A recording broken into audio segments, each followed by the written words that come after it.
Hi, welcome to M Lakshmi maths. இன்றைக்கி நம்ம பார்க்க போகிறது இன்ஜினியரிங் மேத்தமெட்டிக்ஸில் டிசைன் ஆஃப் எக்ஸ்பெரிமெண்ட்ஸ்ன்ற சாப்டர்லேருந்து two way classification or randomized block design RBD. இப்போ இதில் என்ன கொடுத்துருக்காங்க பாருங்கள். When data are classified according to two factor. One ஃபேக்டர்னால் அது ஒன் வே கிளாசிஃபிகேஷன். இதில் டூ ஃபேக்டர்ஸ். ஒன் ஃபேக்டர்னும் போது either row wise or column wise இருக்கும். இங்கே டூ ஃபேக்டர்ஸ். அப்போ ஒரு classification is taken column wise, இன்னொரு கிளாசிஃபிகேஷன் ரோ வைஸ். புரியுதாமா? One classification is taken column wise and other row wise. Such a classification is called two way classification. புரியுதாமா? ஒரே ஒரு factor எடுத்து கிளாஸிஃபை பண்ணோன்னா அது ஒன் வே கிளாசிஃபிகேஷன். அது ரோவாக இருக்கலாம், இல்லை காலமாக இருக்கலாம். ஆனால் டூ ஃபேக்டர்ஸ் எடுத்து கிளாஸிஃபை பண்ணும்போது அந்த ரெண்டு ஃபேக்டரையும் ஒன்று ரோ வைஸ் ஒன்று காலம் வைஸ் வச்சு கிளாஸிஃபை பண்ணோன்னா அது பேர் டூ-வே கிளாசிஃபிகேஷன். புரியுதாமா? இந்த டூ-வே கிளாசிஃபிகேஷனுக்கு அனோவா டேபிள் எப்படி வரையணும்? ANOVA table for randomised block design or two way classification. இங்கே ரோஸும் நம்ம கன்சிடர் பண்ணணும், காலம்ஸும் கன்சிடர் பண்ணணும். பிட்வீன் காலம்ஸ்னு வரும்போது பாருங்கள் எஸ்எஸ்சி. இங்கே பாருங்கள் sum of squares between columns. அப்போ அதோடைய டிகிரி ஆஃப் ஃப்ரீடம் என்ன? காலம் -1. மீன் ஸ்கொயர் வேல்யூ என்ன? Mean square between columns that is equal to, இங்கே பாருங்கள் இந்த ரெண்டு காலமே யூஸ் பண்ணிக்கணும், SSC டிவைடட் பை C -1. புரியுதாமா? அடுத்து பாருங்கள் செகண்டு பிட்வீன் காலம் முடிஞ்சிருச்சா? Between rose. பிட்வீன் ரோஸ்க்கு இங்கே பாருங்கள் sum of squares between rows. அதோடைய டிகிரி ஆஃப் ஃப்ரீடம் R-1. அதோடைய mean square for rows, mean square for rows வந்து SSR டிவைடட் பை R-1. ரெண்டையும் முடிச்சாச்சா? எரர் பார்ப்போமா? Sum of squares due to error. இப்போது இது வந்து இது ரெண்டையும் மல்டிப்ளை பண்ணிவிடுங்க. C-1 into R-1. MSC equal to, அதாவது mean square of error, this is equal to SSC divided by C-1 into R-1. இதில் இந்த ஃபுல் டோட்டல் தான் TSS, total sum of squares, SSC plus SSR plus SSC. புரியுதாமா? இப்போ இந்த half table முடிஞ்சிச்சு. இந்த ஒரு கேல்குலேஷன் பார்க்கணும். இதில் F கால்குலேட்டட் வேல்யூ. இப்போ ஃபஸ்ட்டு எப்பயுமே முன்ன பார்க்குற மாதிரி காலமுக்கும் எரருக்கும் பார்க்கணும், ரோக்கும் எரருக்கும் பார்க்கணும். இப்போ இதில் நான் ஒரே ஒரு எக்ஸாம்பிள் காலமுக்கும் எரருக்கும் மட்டும் உங்களுக்கு காட்டியிருக்கேன்.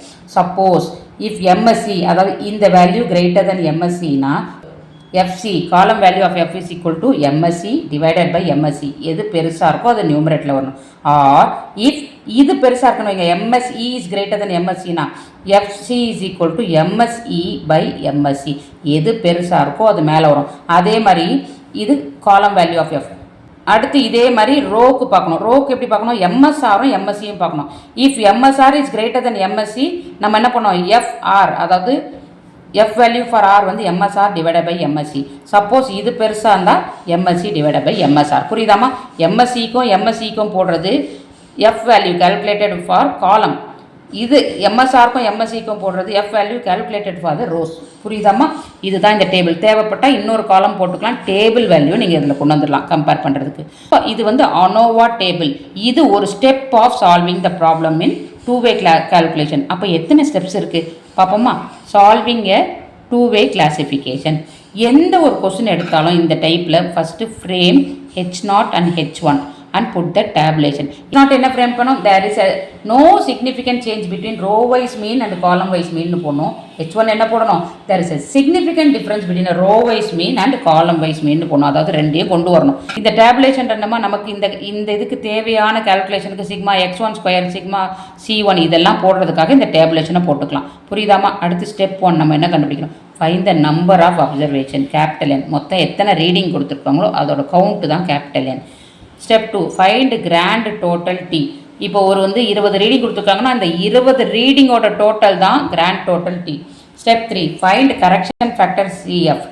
CFன்றது எது? இந்த ரெண்டு ஸ்டெப்பில் உள்ள வேல்யூ வச்சு வரும். T square by N. Step 2ல் உள்ளதோட square divided by N, number of observation. அடுத்து step 4 find TSS, total sum of squares. அப்படின்னா என்ன அர்த்தம்? அதாவது sigma x1 square plus sigma x2 square plus sigma x3 square எத்தனை காலம் இருக்கும் அத்தனை மைனஸ் CF, அதாவது correction factor, or minus T square by N போட்டாலும் சரிதான். அடுத்து step 5 find SSC, sum of squares between columns. அப்போ எப்போ காலம் வருதோ இங்கே சம் ஆஃப் C1னு வரும், whole squared by N1 plus sum of C2, இது செகண்ட் காலம் தானே, நம்பர் ஆஃப் அப்சர்வேஷன் இன் காலம் 2 plus sum of C3 the whole square by number of observation in column 3 plus etc. minus CF or T square by n. எது போட்டாலும் correct, ஏன்னா CF தான் T square by n. முடிஞ்சிருச்சாமா? So அதோட step 5 முடியும். இது என்னதுமா? காலம்க்கு. அப்போ ஸ்டெப் 6 ஒன்று கண்டுபிடிக்கணும். என்னதுன்னு கேட்டால் sum of squares between rows. இது எப்படி கண்டுபிடிக்கணும்? இங்கே காலம் போட்டதை இங்கே ரோவில் ரீப்ளேஸ் பண்ணுவான். Sigma R1 square sigma R1 the whole square by இந்த n1ன்றது நம்பர் ஆஃப் அப்சர்வேஷன் இந்த ரோ, அது வந்து இந்த காலம், புரியுதாமா? Plus sigma R2 square by n2 number of observations இந்த second row, plus sigma R3 square by n3 அதாவது number of observation இந்த third row, plus etcetera minus சிஎஃப்னா correction factor T square by n. புரியுதாமா? அடுத்து step 7 find SSE.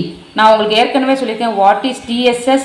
It is nothing but SSE plus SSR plus SSE. இதை தான் வந்து நம்ம வந்து டேபிளில் சொல்லி கொடுத்தேன். புரியுதாமா? இந்த மூணுத்தோட அடிஷன் தான் TSS. அப்போ வெறும் எரர் வேணும்னா TSS minus SSE minus SSR.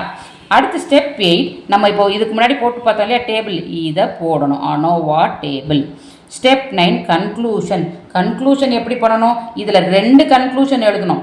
அதாவது எஃப்சி எஃப் டெஸ்ட்டோடைய காலம் வேல்யூவும் ரோ வேல்யூ ரெண்டுமே டேபிள் வேல்யூவோட ஈக்குவேட் பண்ணும்.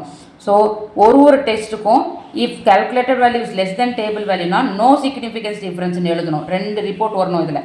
அதே மாதிரி if calculated value is more than table வேல்யூனா H1 அக்செப்ட் பண்ணி ப்ராப்ளமாக முடிக்கணும். புரியுதாம்மா?